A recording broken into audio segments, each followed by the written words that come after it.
தமிழ் ஜோதிட நிலையம் வழங்கும் ஜோதிட குறிப்புகளில் இன்று கோவில்களில் ஒவ்வொருடைய பெயரையும் வைத்து அர்ச்சனை செய்வது ஏன் என்பதைப் பற்றி பார்க்கலாம். நாம் கோவிலுக்கு செல்லும்போது நமது பெயர், நட்சத்திரம் ஆகியவற்றை அர்ச்சகரிடம் சொல்லி அர்ச்சனை செய்யச் சொல்லுவோம். ஆனால் கோவிலில் அர்ச்சனை இறைவனுக்கே செய்யப்படுகிறது.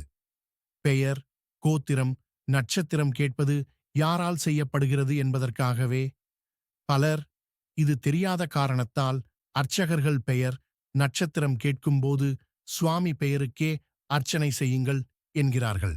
செய்கிற செயல், உண்ணும் உணவு, யாகம், தானம் ஆகியவை பகவானுக்கு சமர்ப்பணம் என்ற நியதியை கடைபிடிக்க வேண்டும் என்கிறது பகவத்கீதை.